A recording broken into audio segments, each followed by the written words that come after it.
Fala galera, beleza? O meu nome é Mariana e hoje nós vamos te ajudar com algumas dificuldades da gestão da sua equipe de vendas. No vídeo anterior eu já dei 7 dicas sobre como fazer uma boa gestão da sua equipe. Nesse, nós vamos responder diretamente algumas dificuldades que foram apontadas pelos gestores dessas equipes. Fica aqui que você não vai se arrepender das dicas que o nosso diretor, Paulo Rodolfo, tem para te dar.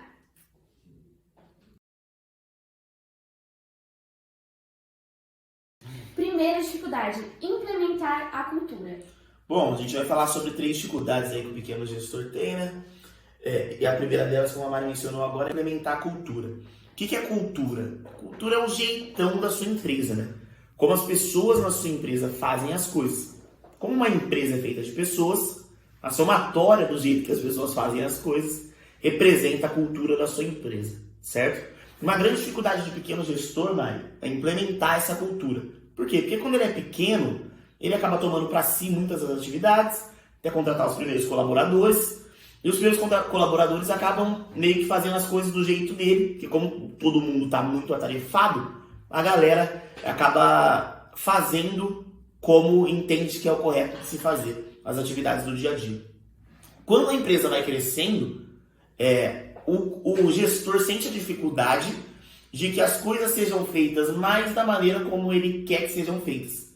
Não quer dizer que alguma atividade está sendo feita errada ou mal executada, isso a empresa não estaria crescendo, né? Mas às vezes, por exemplo, um exemplo bem prático, o gestor acaba saindo uma reunião, fazendo uma reunião, ele diz, a gente poderia, implementar um novo fluxo de cadência para a equipe comercial. Aí a equipe concorda, é verdade, a gente poderia realmente implementar. Passam-se 6 meses, existe uma nova reunião, de repente de planejamento, e o gestor levanta a bola de novo. Poxa, o fluxo de cadência que a gente tinha comentado que seria bom, enfim. E acabou que não foi feito. Isso é a cultura da sua empresa. As pessoas têm por hábito priorizar atividades rotineiras do dia a dia, ao invés de trazer algo novo. Esse é um dos exemplos de cultura, onde o gestor espera que algo seja feito de uma forma e a equipe não responde da mesma forma. Como lidar com essa dificuldade? Você precisa deixar bem claro o que você espera.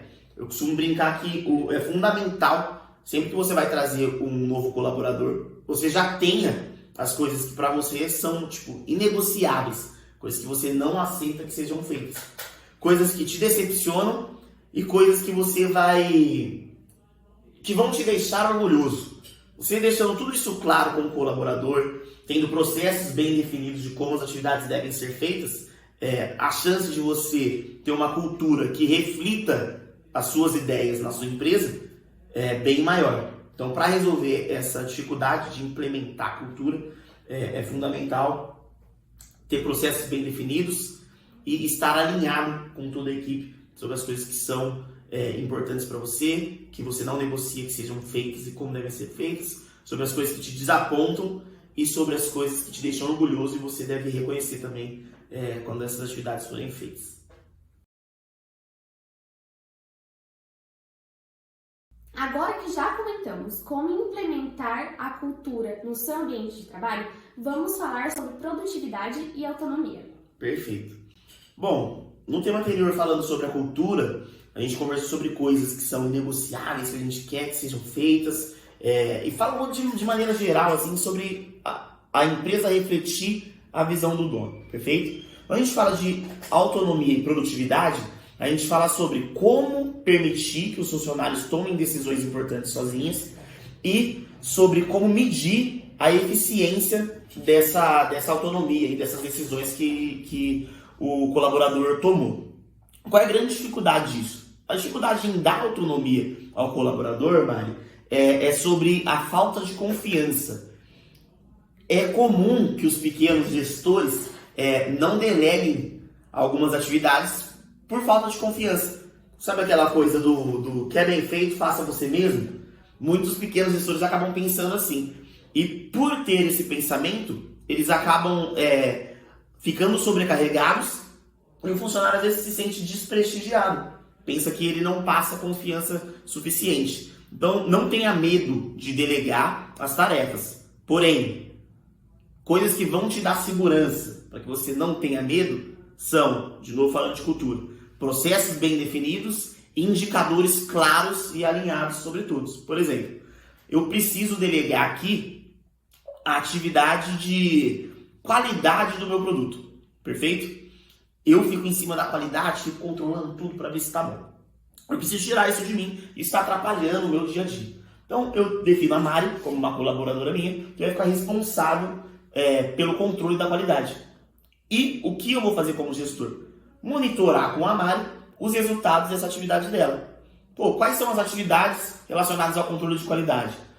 Identificar se o produto está no padrão, identificar se o envio foi feito no prazo, enfim, todas as atividades relacionadas à qualidade do meu produto. Esses são os inputs. Quais são os outputs? Os indicadores de qualidade, quantidade de reclamações, nível de qualidade do produto que a sua empresa tem estabelecida. Você, como gestor, após delegar, fica responsável apenas por conversar com a Mari, com o colaborador que você definiu, sobre a qualidade desses outputs. Se a gente liga um sinal de alerta aqui, porque a gente está com indicadores baixos, se a gente parabeniza a Mari, porque ela teve uma atitude que deixou a gente orgulhoso, tomou boas decisões, os indicadores estão ok. Então perceba, o foco da gestão é sobre a eficiência dos processos que foram definidos. Você tem os processos bem definidos, você pode delegar sem medo que o seu colaborador vai ter autonomia, se sentir prestigiado. E, continuando ainda no tema, você vai ter mais produtividade. Por quê? As pessoas com processos bem definidos, em todas as áreas da empresa, sabem exatamente o que tem que fazer, como tem que fazer. Processos e indicadores. Autonomia e produtividade. Essas são as chaves aí de relacionamento. Beleza?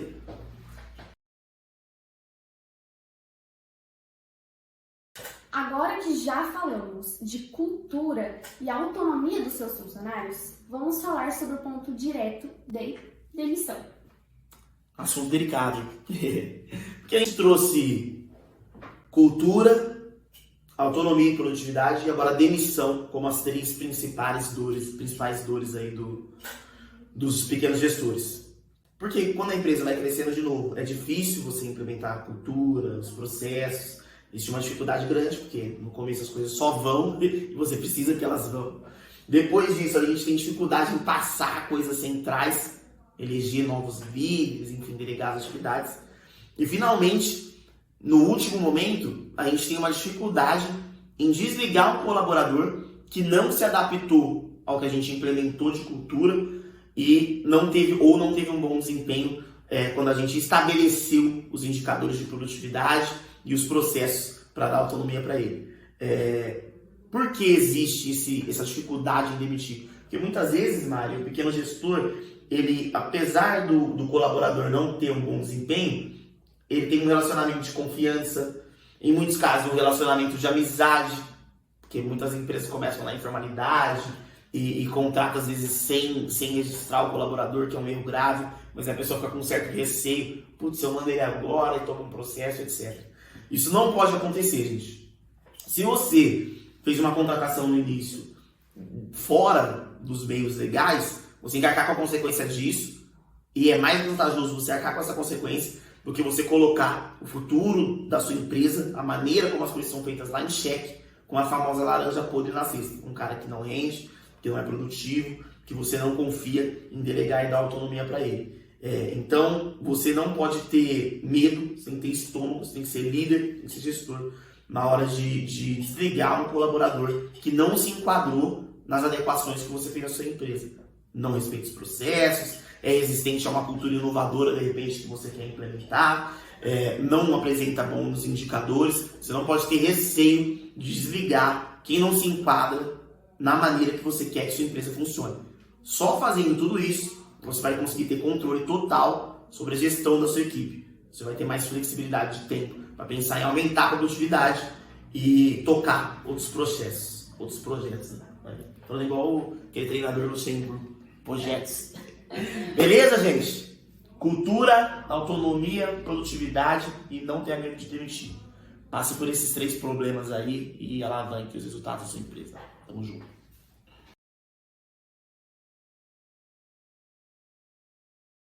Você ainda tem uma dificuldade constante no seu ambiente de trabalho de vendas? Deixa aqui nos comentários pra gente, tá? E a gente vai respondendo vocês conforme a trilha de sucesso para a gestão de vendas. Até mais! Valeu, galera. Tamo junto.